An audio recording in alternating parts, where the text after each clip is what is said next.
సద్గురు, ఈ రోజుల్లో మా యువతకి మా ఎమోషన్స్ మీద కంట్రోల్ తక్కువగా ఉంటుంది.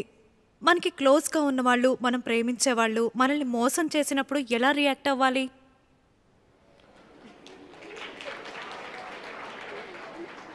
ఈ అమ్మాయికి అప్పుడే హార్ట్ బ్రేక్ అయింది.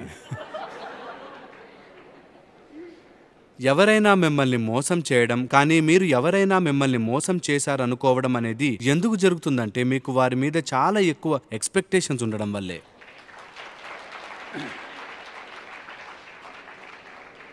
వాళ్ళకి ఏం కావాలో అది వాళ్ళు చేసుకుంటే మిమ్మల్ని ఎందుకు మోసం చేశారనుకుంటున్నారు మీరు?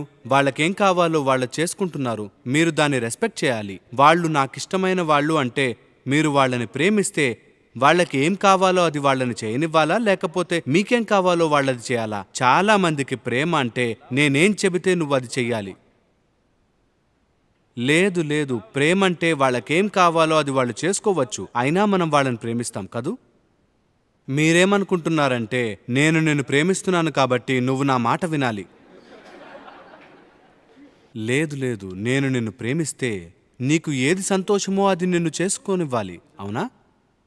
ప్రేమించడం గురించిన కాన్సెప్ట్ మార్చుకోండి అంతే. కానీ సద్గురు, నాకు డౌట్ ఉంది. మనం ప్రేమించిన వాళ్ళు వారికి మంచిది కాని మార్గంలో వెళ్తున్నారని కరెక్ట్ చేయాలనుకుంటే, అందుకే మనం వాళ్ళకి అలా చెబుతుంటే అప్పుడు మీరు వాళ్ళకి అమ్మ అవ్వాలి. ఎందుకంటే ఎప్పుడు ఎవ్వరూ అలా వెళ్ళరు. మీరు వారిని సరిచేయడం అన్నది ఎప్పుడూ జరగదని నేను అనడం లేదు, అలా ఎప్పుడూ జరగదనట్లేదు. కానీ మీరు ఈ పొజిషన్ తీసుకోకండి, ఎవరో తప్పు చేస్తున్నారు నేను వాళ్ళని సరిచేయాలి అని. వాళ్ళకేం కావాలో వాళ్ళది చేస్తున్నారు, అవునా? వాళ్ళకి ఇప్పుడు ఏం కావాలో అది చేయడం అంత మంచిది కాకపోవచ్చు, అది సాధ్యమే. కానీ ఈ విషయం మీరు సిన్సియర్గా చూడాలి.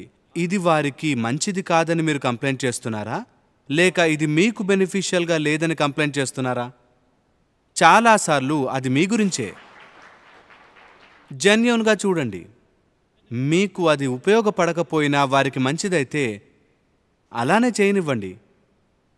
కానీ వారికి వారే హాని కలిగించుకుంటుంటే అప్పుడు మీరు కల్పించుకొని మీరు చేయాల్సింది చెయ్యాలి. కానీ మీరు ఎప్పుడూ ఒకరి జీవితంలోకి దూరి వాళ్లకు ఏదో చేస్తూ ఉండలేరు.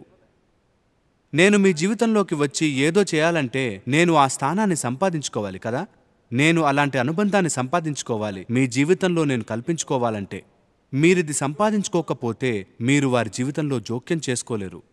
మీకు వారి జీవితంలో జోక్యం చేసుకోలేకపోతుంటే దాని అర్థం మీరు ఆ చనువుని వారి దగ్గర ఇంకా సంపాదించుకోలేదని అర్థం చేసుకోవాలి.